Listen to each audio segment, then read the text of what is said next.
आपण पाहताय महापोल पुढारी न्यूजवर सर्व एजन्सी सर्व माध्यम समूहांनी केलेल्या पोलचा महापोल तुम्हाला पुढारी न्यूजवर पाहायला मिळेल। जवळपास 8 एजन्सीजने आतापर्यंत हे पोल केलेले आहेत, ज्याचा सारांश सांगायचा झाला तर महायुती पुन्हा सत्तेवर येते। महाविकास आघाडीने सुद्धा जोरदार धडक दिलेली आहे। साधारण अंदाज एव्हरेज काढायचा झाला, एक लसावी काढायचा झाला तर महाविकास आघाडी 120 ते 130 जागांपर्यंत जाऊ शकते। महायुती मात्र सत्तेसाठीची पूर्ण 145 जागांच्या पलीकडे जाते। आपण आता जाणार आहोत। मी सचिन अहिरांकडे जाण्यापूर्वी फक्त मधु चव्हाणांना आपल्याला लवकर सोडायचे, त्यामुळे मी अहिरांकडे जाण्यापूर्वी एकदा मधु चव्हाणांकडे येतो। मधु चव्हाणजी, तुम्ही कुठला तरी एक मुद्दा पूर्ण करताय, बोला। नाही, माझे मित्र सचिन अहिर म्हणाले की भाजपचे कार्यकर्त्यांवर इथे विश्वास नाही म्हणून बाहेरच्या राज्यातून लोक आले होते। बाहेरच्या राज्यातून लोक प्रचाराला आले होते, आमची नेहमीची परंपरा आहे। जसं कर्नाटकात निवडणुका आल्या तर त्या ठिकाणी बॉर्डरचे लोक पाठवतो। त्याचं कारण आम्हाला आमच्या कार्यक्रमाची अंमलबजावणी जनतेच्या हिताची, समाज जीवनाला स्पर्श करणाऱ्या सगळ्याची करायची असेल तर राज्यात सत्ता हवी।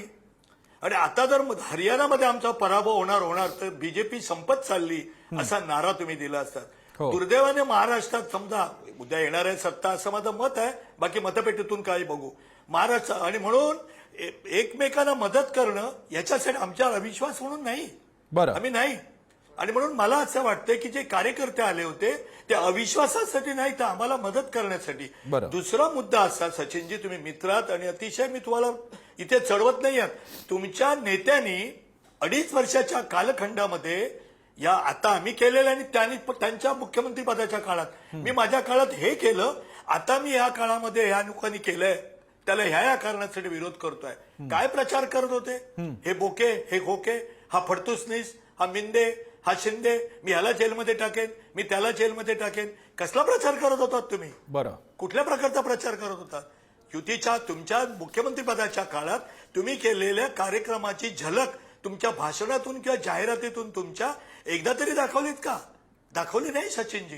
त्यामुळे भारतीय जनता पक्ष हा त्या ठिकाणी स्वतःच्या कार्यकर्त्यांवर अविश्वास आहे म्हणून बाहेरचे लोक बोलत नव्हतो। आमची काम करण्याची त्या ठिकाणी एक शैली आहे की एकमेकांच्या मदतीला जाणं। आणि तिथे उद्या समजा दुर्दैवाने मधु चव्हाणजी, मी तुमचा बेसिक मुद्दा कव्हर केलेला तुम्ही सुद्धा मान्य कराल। मला इतरांकडे पण वेळ द्यायचा आहे, तुम्हाला सुद्धा नंतर जायचंय आणि पुढचे काही मुद्दे पूर्ण करायचे आहेत कारण वेळ कमी आता। अहिर यांच्याकडे जाण्यापूर्वी एक नवीन लेटेस्ट आपल्याला अपडेट पहिल्यांदा बघायचं आहे की जे आकडेवारीतून स्पष्ट होत आहे राष्ट्रवादी कुणाची कसा अंदाज आहे। इलेक्ट्रोल एज या संस्थेनुसार अजित पवारांच्या राष्ट्रवादीला 14 जागा, शरद पवारांच्या राष्ट्रवादीला 46। चाणक्यनुसार अजित पवारांची राष्ट्रवादी 22, शरद पवारांची राष्ट्रवादी 40। पोल डायरी 18 ते 28 दादा, 25 ते 39 शरद पवार साहेब आणि मॅट्रिक्स 17 ते 26 अजित पवार, म्हणजे अजित दादा आणि शरद पवार यांच्या राष्ट्रवादीला 35 ते 43 जागा। पुन्हा यामध्ये एक अंदाज करायचा तर राष्ट्रवादीच्या शरद पवार गटाला जास्त जागा आहेत। मी आता या बाबतीत जातो पुन्हा एकदा महेश चव्हाण यांच्याकडे। महेश चव्हाणजी, या आकडेवारीकडे महाविकास आघाडी वगळता पाहता या परफॉर्मन्सकडे आपण कसा पाहता? आणि ज्याला जोडून एक असाही विचारता येईल की अधिक जागा काँग्रेसने जर का तुम्हा प्रादेशिक पक्षांना म्हणजे राष्ट्रवादीला, शिवसेनेला सोडल्या असत्या तर चित्र आणखी मोठं होऊ शकलं असतं का? नक्कीच। बघा, आता इथे मी मगाशीच तो मुद्दा मांडण्याचा प्रयत्न करत होतो। ज्या वेळेला शरद पवार साहेबांच्या राष्ट्रवादी काँग्रेस पार्टीमधून अजितदादा वेगळे झाले त्यावेळेला शरद पवार साहेबांच्या पक्षाचं नाव, शरद पवार साहेबांच्या पक्षाचं चिन्ह, या दोन्ही गोष्टी त्यांच्याकडे राहिल्या। या दोन्ही गोष्टी त्यांच्याकडे राहिल्यानंतर सुद्धा जर त्यांना इतके कमी मतं मिळत असतील तर अजित पवार साहेबांनी स्वतःचा वेगळा पक्ष काढून स्वतःच्या वेगळ्या चिन्हावर इलेक्शन्स लढवल्या असतं तर याच्यापेक्षा निम्म्या सुद्धा जागा त्यांना आणता आल्या नसत्या असं माझं मत आहे। त्यामुळे ही जी एक कल्पना किंवा ही जी एक वल्गना केली जाते की शरद पवार साहेबांची, त्यावेळेला पण आपण बघितलं असेल की शरद पवार साहेबांचं आता पक्षाचं काय होणार, आता त्यांना कार्यकर्ते सुद्धा मिळणार नाहीत, त्यांना उमेदवार सुद्धा मिळणार नाहीत, या गोष्टी ज्या होत्या त्याला आता कुठेतरी या निमित्ताने हे जे पोल्स आहेत, हे पोल्स आता काय मी फायनल मानत नाहीये पण तरी सुद्धा या पोलच्या निमित्ताने चर्चा करायची असेल तर कुठेतरी छेद गेलेला। ठीक आहे आणि ठीक आहे, सिद्धार्थ कांबळेजी, आपली यावर प्रतिक्रिया। या जागांमध्ये शरद पवारांची राष्ट्रवादी चिन्ह ऐनवेळी मिळालेलं असताना, पक्षाचं नाव बदललेलं असताना परफॉर्मन्स मात्र अधिक चांगला आहे। ही गोष्ट आता ही जुनी झालेली आहे। चिन्ह पक्ष कोणाकडे आहे हा विषय नाही, नेतृत्व कोण करते। अजितदादांनी महाराष्ट्रासाठी काम काय केलेलं आहे त्याचा हा मुद्दा आहे. त्यामुळे आम्हाला जास्तीत जास्त जागा आम्हाला मिळणार आहे. चिन्ह आमच्याकडे मिळालं म्हणून आम्हाला कमी जागा मिळणार आहे, जास्त जागा मिळणार हा विषय आता होऊ शकत नाही. पण शरद पवारांची राष्ट्रवादी ते सोडून द्या, आपण हवं आता तो विषय सोडून द्या, कारण तुमचा एक बेसिकली मुद्दा आहे की आम्ही कमी जागा लढून सुद्धा आमचं सक्सेस रेशो चांगला आहे, आम्ही जास्तीत जास्त जागा लढलेल्या आहेत कमी जागांमध्ये, त्यामुळे मी त्याच्यात पडत नाही, ते तांत्रिक भाव आहे. पण शरद पवारांच्या राष्ट्रवादीला इतका चांगला प्रतिसाद मिळणं, ही स्पर्धा म्हणून दोन राष्ट्रवादीतली स्पर्धा पाहता जागांचा गडी सोडून द्या, आमदार कोणाचे किती येतात, पक्ष म्हणून तोही पक्ष एक आव्हान म्हणून तुमच्या समोर असणार आहे, हे वास्तव तुम्ही कसं पाहता कांबळेजी? नाही, आता महाराष्ट्रामध्ये जर पाहिलं तर आमच्या विरोधामध्ये पवारसाहेबांचेच सगळे उमेदवार होते ना, तर त्यांना आम्ही महाराष्ट्रामध्ये एक जोरदार फाईट देऊन आम्ही तिकडून निवडून येतोय. म्हणून आम्ही आमची ताकद दाखवण्याचा महाराष्ट्रामध्ये पुरेपूर आम्ही काम केलेलं आहे. त्यामुळे हे सांगता येणार नाही की कोणाचं ताकद कोणाची आहे, कोणाची जास्त निवडून येणार आहे, हा इथे विषय होऊ शकत नाही इथे. बरं, ठीक आहे. मी सचिन अहिर यांच्याकडे जातो, त्यानंतर आमच्या तुळशीदास भोईटे आणि सचिन परब यांच्याकडे पण मला जायचं आहे.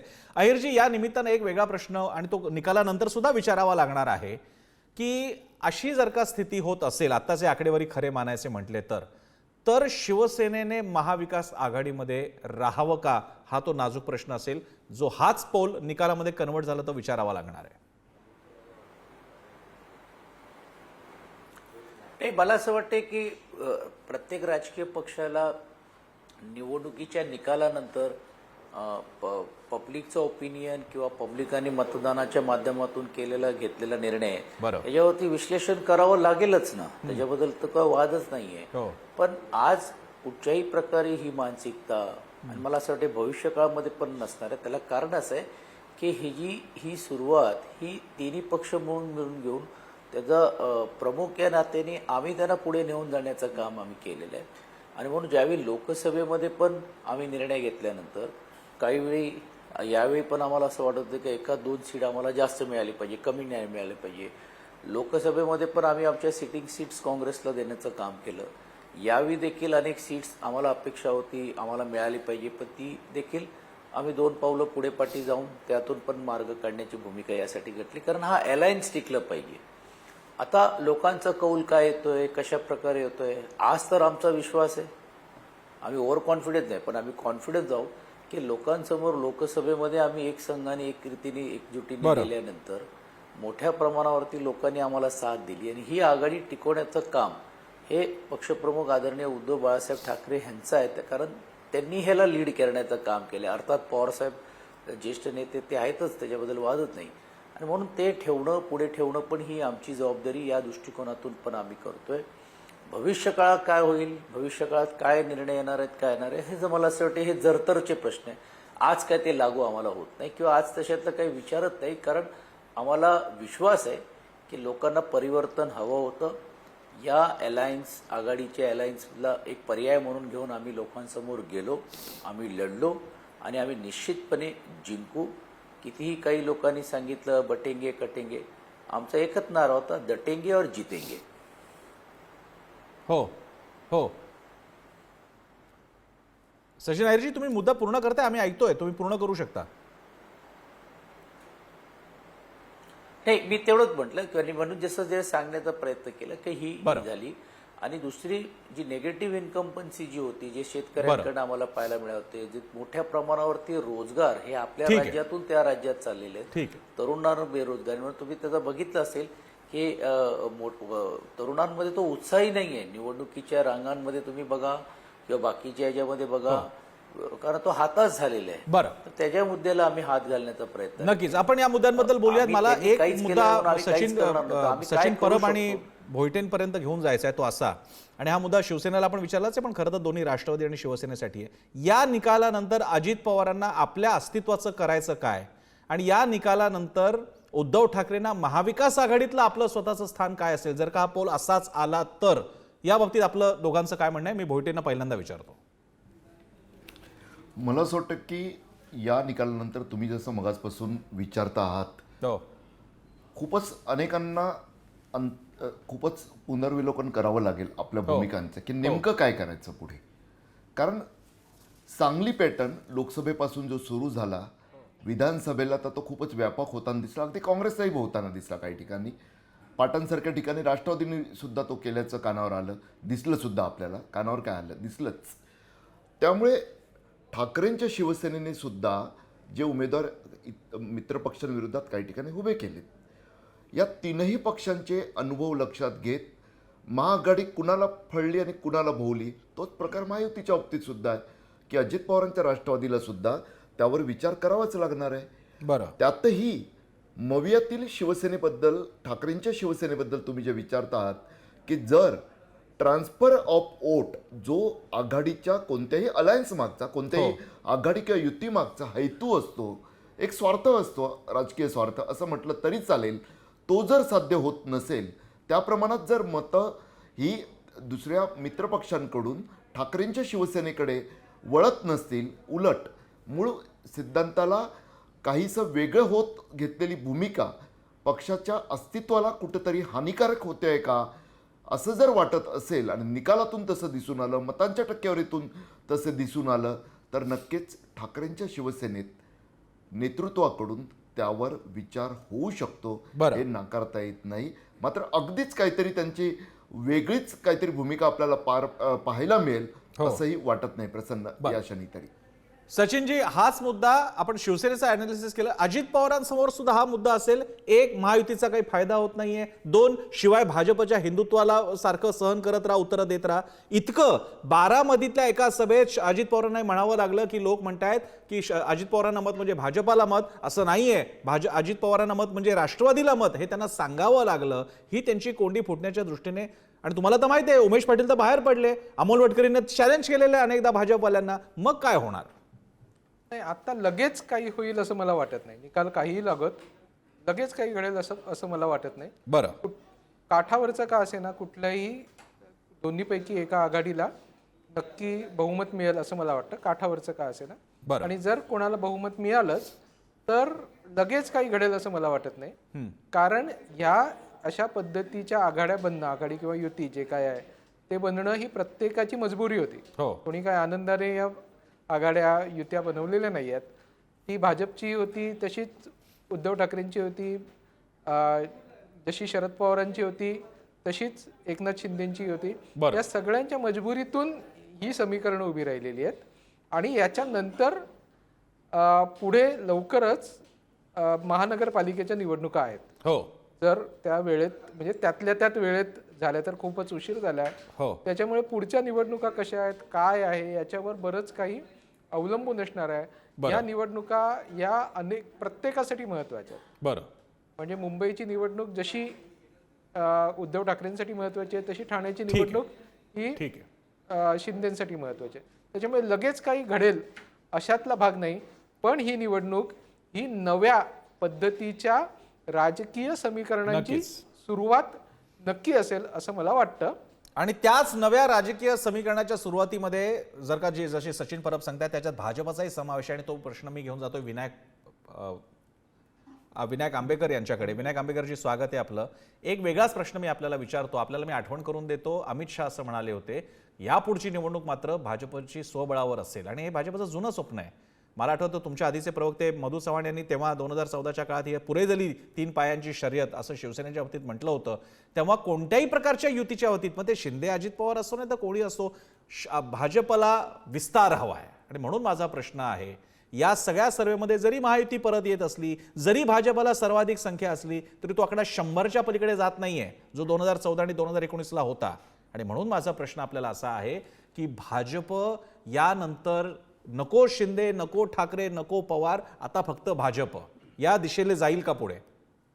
नक्कीच जाणार नाही, कारण भाजप हा नेहमी बेरजेचं राजकारण करणारा पक्ष आहे आणि सगळ्या मित्र पक्षांना बरोबर घेऊन जाणारा पक्ष आहे. त्यामुळे अशा प्रकारचं वेगळ्या याची भूमिका भाजपच्या मनामध्ये असं जरी तुम्हाला वाटत असलं तरी भाजपला राष्ट्राची चिंता जास्त आहे. म्हणजे नेशन फर्स्ट, पार्टी नेक्स्ट आणि मी लास्ट हा मोदीजींचा नारा आहे. बरं. आणि त्याच नाऱ्याप्रमाणे जे जे आपल्या बरोबर येतील त्यांना बरोबर घेऊन देशाची प्रगती कशी होईल, भाजपची जी गोल्स आहेत सगळे ते देशाला विश्वगुरू करण्याचे गोल आहेत, देशाला 5 ट्रिलियनची अर्थव्यवस्था करण्याचे गोल आहेत, देशाला 3ऱ्या क्रमांकाची जगातली मोठी अर्थव्यवस्था करण्याचे गोल आहेत. त्यामुळे त्या गोलच्या दिशेने जे जे बरोबर येतील त्यांना कायम बरोबर ठेवण्याची विनायकजी तुम्ही, मी नम्रपणे सांगतो विनायकजी, तुम्ही आता जे सांगितलं ती प्रेस रिलीज होती आणि आपण इकडे विश्लेषण करतोय ते मला माहिती आहे, कोण नाही म्हणणार आहे. तुम्ही आता जी दिली ती प्रेस रिलीज होती, ती मी नंतर घरी जाऊन वाचेन. माझा आपल्याला प्रश्न आहे, भाजपकडे मुळात इनकमिंग इतकं प्रचंड झालेलं आहे की अनेक लोकांना आधीच उमेदवाऱ्या मिळाल्या नव्हत्या. ही मी गोष्ट सांगते 2014ची.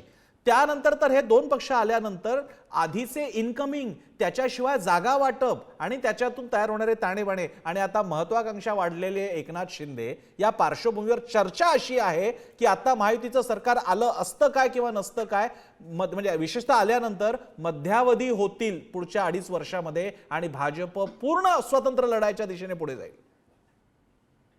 बेसिकली असं आहे की भाजपची जी नेतृत्व आहे, केंद्रीय नेतृत्व, हे दरवेळेला नवीन प्रकारे भाजपला कसं वाढवता येईल याचा विचार करतं. हे आपलं म्हणणं अगदी बरोबर आहे. पण त्या विचारामध्ये दुसऱ्या कुणाला तरी बाजूला करून तो विचार होतो असं मला कधीच वाटत नाही. 2019च्या इलेक्शन पूर्वी असं एक म्हटलं जातं की केंद्रीय नेतृत्वाचा आग्रह होता की भाजपने महाराष्ट्रामध्ये वेगळं स्वतंत्रपणे लढावं. परंतु देवेंद्रजींनी एक भूमिका अशी घेतली की आपल्या बरोबर जे मित्र पक्ष आहेत त्यांना असं आपल्याला सोडता येणार नाही. जे केंद्रीय नेतृत्वाने लगेचच मान्य केलं ती भूमिका आणि त्यामुळे उद्धवजींना आम्ही बरोबर घेतलं होतं. आता सोडलं कुणी भाजपला, उद्धवजींनी सोडलं, आम्ही सोडलं नाही. त्यामुळे ही जी आपण म्हणताय ही जरी भूमिका आता तरी भाजपच्या मनामध्ये नाही असं मला नक्की वाटतं. ठीक आहे. मी पुन्हा एकदा सचिन अहिरे यांच्याकडे जाण्यापूर्वी मी सिद्धार्थ कांबळे यांच्याकडे जातो. सिद्धार्थजी, मगाचा जो माझा प्रश्न भाजपला होता, शिवसेनेला होता, तुम्हाला सुद्धा म्हणजे पर्यायानं तुमचे नेते अजित पवार यांना सुद्धा जर का जागा कमी जास्त येत आहेत, शरद पवारांना अजूनही फॉलोईंग आहे, त्यांना प्रतिसाद मिळतोय आणि शिवाय तुम्ही महायुतीमध्ये आहात, हिंदुत्ववादी पक्ष आहे तो ती युती, त्यातले 2 पक्ष तर कट्टर हिंदुत्ववादी आहेत, अशा वेळी तुम्ही काय करणार? अशा वेळी पुन्हा एकदा या चिमण्यानो परत फिरारे, पुन्हा एकदा शरद पवारांकडे, असं काही दिशा वाटते तुम्हाला पक्षाची?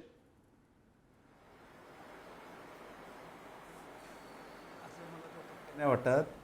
सुरुवातीपासून आदरणीय दादा यांनी प्रत्येक सभेमध्ये त्याचा उल्लेख केलेला आहे की आम्ही शिवशाहू फुले आंबेडकरांचे विचार सोडलेले नाहीत, स्वर्गीय यशवंतराव चव्हाण साहेबांचे विचार सोडलेले नाहीत. आम्ही जरी महायुतीचा घटक असलो तरी आम्ही विचाराशी आम्ही बांधील आहे, हे पहिल्यापासून आमच्या पक्षाचं आणि आदरणीय दादांचं धोरण आहे. आता तुम्ही बोलताय की कमी जास्त जागा, पण तुम्ही तुमच्या टीव्हीवरती मी जर बघतोय की 5 पैकी 4 हा महायुतीचा पोल येतोय, महायुतीचं सरकार येतंय, तर त्या कमी येतील जास्त त्या चर्चेला आता चर्चा करण्यात मला वाटतं अर्थ नाहीत. बरं, ठीक आहे. मी शेवटची आता 6 मिनिटं आहेत, त्यामुळे मी 2 गेस्ट झालेत, विनायक आंबेकर, सचिन अहिरे यांच्याकडे जाऊन मी नंतर कन्क्लुजनला जाईन. मी त्यातला एक प्रश्न पहिल्यांदा सचिन अहिरे यांना. सचिन अहिरजी, सोशल मीडियावरती भरपूर प्रतिक्रिया येत आहेत, त्यातल्या काहींचं विश्लेषण खरंच इंटरेस्टिंग आहे की पोल सांगतायत तसाच निकाल आला तर महाविकास आघाडी नाही तुटणार, पण महापालिकेसाठी मात्र शिवसेना म्हणणार एकला चालो रे. मुंबई आणि काँग्रेसमध्ये, मुंबई आणि विदर्भाच्या बाबतीत भरपूर हाणामारी झाली. सोलापूरमध्ये ऐनवेळी सुशील कुमार शिंदे म्हणतात की आम्ही अपक्षाला पाठिंबा देऊ, आणि हे सगळे काय सांगली पॅटर्न आणि कोणते कोणते पॅटर्न आहेत. त्यामुळे महाविकास आघाडी जरी फुटणार नाही तरी महापालिकेला मात्र शिवसेना 100% वेगळी लढेल, असं एक विश्लेषण किंवा लोकांच्या चर्चा आहेत. तुमचं काय मत आहे? एक कन्सेन्सस पूर्ण आहे की महाविकास आघाडी आम्ही सरकारमध्ये येणारच आहोत, पण मी ओव्हर कॉन्फिडंट बोलत नाही. उद्या दुर्दैवाने असं झालं नाही तरी देखील ही आघाडी टिकवून ठेवणं जसं आमची जबाबदारी तसं इतर पक्षांची, आणि ती ठेवण्याचं काम आम्ही करू. आणि कन्सेन्सस झालेले लोकसभेच्या नंतर, विधानसभेच्या नंतर, की आगामी काळामध्ये जिल्हा परिषद असतील, नगरपालिका असेल, किंबहुना महानगरपालिका असेल, शक्यतो, मी शक्यतो हा शब्द वापरतो, बरं, आपण एकत्रित लढलं पाहिजे, जेणेकरून एक स्ट्रॉंग ऑपोजिशन म्हणून आपण एकत्रित जाऊ आणि सत्तेमध्ये आपण एकत्रित जाऊन ती सत्ता आपण काबीज करण्यापेक्षा किंवा सत्तेमध्ये येऊ शकतो. अर्थात स्थानिक स्तरावरचे निर्णय काय होत आहेत, स्थानिक स्तरावरची सीट शेअरिंग्स काय होतील, स्थानिक स्तरावरती त्या कार्यकर्त्यांचं म्हणणं काय राहणार आहे हे त्यावेळीची चर्चा आहे. मला असं वाटते आज त्याच्यातली चर्चा करण्यात काय अर्थ नाहीये. बरं, आकडे काही येऊ निश्चितपणे ही महाविकास आघाडी टिकवणं आमचं काम आहे, त्यांचं काम आहे. हे टिकवण्याचं काम आम्ही करू. त्यातून ज्या गोष्टी अंतिम निर्णय आल्यानंतर मला असं वाटतं जसं सर्व राजकीय पक्ष विश्लेषण करतो तसं आमच्याही पक्षाला करावं लागेल आणि पक्ष नेतृत्व करतील. एकच मी ऍड करतो जरूर. की किती काही जरी झालं, प्लस झालं मायनस झालं, एक गोष्ट आमच्या बाजूला एक निश्चितपणे जमेची आहे की एक संघर्ष योद्धा म्हणून जे उद्धव बाळासाहेब ठाकरे यांची एक जी इमेज डेव्हलप झालेली आहे, कदाचित राज्यामध्ये आम्ही कमी जास्त झालो, सरकारमध्ये आलो नाही आलो हा नंतरचा भाग, पण ही एक इमेज जी डेव्हलप झाली ही एक नॅशनल इमेज झाली आहे की एक हिंदुत्वाचा विचार घेऊन पण हा संघर्ष योद्धा हा लढायला तयार आहे. बरं, आज अनेक आमचं चिन्ह घेऊन गेलं, आमचं पक्ष चोरून घेण्याचं काम केलं, आर्थिक दृष्टिकोनातून आम्हाला अडचणीत आणण्याचं काम केलं, आमच्या लोकांना त्याच्यावर तशा प्रकारचे दबाव आणले गेलेत. याही निवडणुकीमध्ये झालेले आहेत. हे काय मी सांगायची गरज नाही कशा प्रकारचा पैसा वाटप झालं, काही यंत्रणाचा गैरवापर केला गेला. असं असताना पण आम्ही अर्थात ते प्रतिमा झालेली उद्धव ठाकरेंनी हे तर मानावंच लागेल. आजारपण आणि या सगळ्यानंतर सुद्धा त्यांनी स्वतःची प्रतिमा तयार केली. तुमच्यासारखे कार्यकर्ते पदाधिकारी सुद्धा त्यांच्या मागे खंबीरपणे उभे राहिले. विशेषतः कठीण काळात सचिन अय्यरजी या बाबतीत तुम्हाला सांगावं लागेल की तुम्ही त्यांना साथ दिली. मी शेवटचे आता जे काही मिनिटं उरले त्याच्यामध्ये फक्त एक चव्हाणांकडे जाऊन येतो आणि त्यानंतर सचिन परब आणि तुळशीदास भोईटेंकडे. चव्हाणजी, एक तुम्हाला प्रश्न असा की या सगळ्या विश्लेषणाच्या पार्श्वभूमीवर सुप्रिया सुळे अजून पुढे पूर्ण क्षमतेने काय, म्हणजे आताची सगळी निवडणूक ही शरद पवार चेहरा होती. आता सुप्रिया सुळे म्हणजे शेवटी जेव्हा जागा स्प्लिट झाल्या होत्या, पदाधिकारी बनवण्यात आल्या होत्या, त्या राष्ट्रीय अध्यक्ष बनवण्यात येणार होत्या आणि नंतर काय झालं ते आपल्याला कल्पना आहे.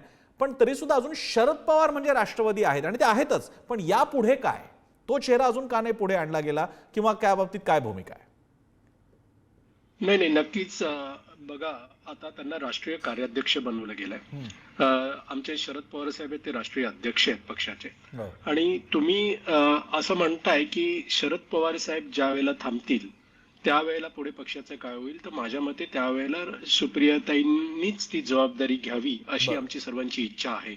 आणि दुसरी गोष्ट, सुप्रियाताई आणि जर तुम्ही पूर्वीपासून जर बघितलं तर सुप्रियाताई नेहमी केंद्राच्या राजकारणामध्ये इंटरेस्टेड होत्या. त्यांनी जे काही तिथे संसदेमध्ये काम केले त्याच्यामुळे त्यांना 8 वेळा जवळजवळ संसद रत्न या पुरस्काराने त्यांना सन्मानित केलं गेलेलं आहे. आणि ते देशाच्या राजकारणामध्ये त्या भरपूर ऍक्टिव्ह आहेत. पण या ज्या घटना घडल्या, ज्या वेळेला आमच्या पार्टीमध्ये स्प्लिट झालं, त्यानंतर त्या महाराष्ट्रामध्ये राज्यामध्ये पूर्ण लक्ष घालतायत, त्या अख्ख्या महाराष्ट्राचे दौरे करतायत. महाराष्ट्रातील सर्व जे कार्यकर्ते आहेत. चव्हाणजी, जर का 2014 सारखी स्थिती झाली तर अचानक सरकारच्या स्थैर्यासाठी आणि महाराष्ट्राला खर्चाच्या खड्ड्यापासून वाचवण्यासाठी राष्ट्रवादीतर्फे पाठिंबा असा काही प्रकार बघायला मिळेल का धक्कादायक? नाही, अजिबात नाही. असं करायचं असतं तर ज्या वेळेला अजित पवार गेले त्याच वेळेला आम्ही गेलो असतो त्यांच्या बरोबर. मी एक प्रतिक्रिया विनायक आंबेकर यांची पण मी जाणून घेतो. आंबेकरजी, भाजपची यानंतरची शेवटी ही महायुती आता झालेली आहे, पण महापालिकेच्या बाबतीत मी जो प्रश्न मगाशी सचिन अय्यर यांना विचारला तोच तुम्हाला सुद्धा विचारतो. शेवटी किती जणांना तुम्ही अकोमोडेट करणार आहात याचा कधीतरी उत्तर द्यावं लागेल. पार्टीचं नेतृत्व सक्षम आहे आणि मगाशी जसं ते माझे मित्र म्हणाले तसं याचा बराचसा निर्णय हा स्थानिक लेवलवर होत असतो. स्थानिक परिस्थिती काय आहे, स्थानिक पार्टीच्या कार्यकर्त्यांची नेतृत्वाची मागणी काय आहे याचा विचार करून त्या वेळेला निर्णय घेतला जाईल त्याचा. मी शेवट करायला सचिन परब यांच्याकडे येतो. सचिनजी, आपण आतापर्यंतची चर्चा सगळी महायुतीचा, कारण तो कौल तसा आला होता, पोलमध्ये दिसतोय. तर समजा असं नाही झालं आणि महाविकास आघाडीचे 1-2 पोलनी फक्त सांगितलेलं आहे, असं सगळं झालं की मेजॉरिटीसह 150 जागांसह महाविकास आघाडी आली, तर महायुतीतले कोणकोणते खळबळजनक चेंजेस असू शकतात? भाजप नेतृत्व, भाजप पक्ष, शिवसेना आणि राष्ट्रवादी. नाही, काय नेमकं घडेल असं काहीच मला तरी काय सांगता येणं कठीण आहे की महाविकास आघाडीचं सरकार आलं आणि महायुतीचं सरकार आलं तर काय घडेल. कारण ही इतकं कमी असणार आहे जे कोण जिंकणार आहे त्याचं, की लगेच काही असे परिणाम घडतील. कारण प्रत्येकांना एक चांगली मतं मिळालेली आहेत, चांगल्या जागा मिळालेल्या आहेत अशी परिस्थिती असणार आहे, कोणीही हरलं आणि कोणीही जिंकलं तरी. त्याच्यामुळे एकदम आपण खूप दबून जावं एखाद्या पक्षाने की अरे आपली काय परिस्थिती होईल, अशी काय परिस्थिती असणार नाही. लगेच काही फार मोठे बदल घडतील असं मला वाटत नाही. जे काही बदल घडणार आहेत त्याच्यात जो एक महत्त्वाचा बदल आहे की देवेंद्र फडणवीसांचं नेमकं काय होणार हे एक बघणं फार इंटरेस्टिंग असणार आहे. अच्छा. हा, त्याच्यानंतर अजितदादा आणि शरद पवार यांच्यामध्ये शरद पवार पुढे असतील हे बरोबर आहे, पण अजित पवारांचा परफॉर्मन्स कसा असणार आहे हे बघणं इंटरेस्टिंग असणार आहे. एकनाथ शिंदे आणि उद्धव ठाकरे याच्यामध्ये कोण पुढे जातं हे बघणं इंटरेस्टिंग असणार आहे. पण हे जे शेवटच्या 4-5 दिवसामध्ये ज्या पद्धतीने महाराष्ट्रामध्ये मतदान झालं, मतदानाच्या निमित्ताने ज्या घटना घडल्या, म्हणजे पैसे वाटपाची एक घटना ही विनोद तावडेंचीच नाही तर इतर पण महाराष्ट्रभर अशा पद्धतीच्या सतत बातम्या येत राहिल्या आणि सतत आरोप होत राहिले, अनेकांना पकडलं गेलं, अनेकांवर कारवाया झालेल्या आहेत. त्याच्यानंतर ज्या पद्धतीचा हिंसाचार झाला, दगडफेकी झाल्या, हे जे काही घडलेलं आहे हे मात्र कोणाच्याच हिताचं नाही. ही निवडणूक आपल्याला खूप काही शिकवणारी आहे महाराष्ट्र म्हणून. हे मात्र हे धडे आपल्याला शिकावे लागतील महाराष्ट्र म्हणून. या निमित्तानं दोन्ही कट, एकीकडे कटेंगे तो बटेंगे होतं आणि त्यानंतर विरोधकांकडनं महाराष्ट्र धर्माची हाळी देण्यात आली होती. आता काय पुढे होणार ते 23 तारखेला कळेल. पण तुर्तास आपण सगळ्या मान्यवरांनी वेळ दिला. सचिन अय्यरजी, तुम्ही आंबेकरजी, तुम्ही चव्हाणजी, कांबळेजी, आपण सगळ्यांनी वेळ दिला. सगळ्यांचे आभार. इथेच थांबूयात. पाहत राहा पुढारी न्यूज.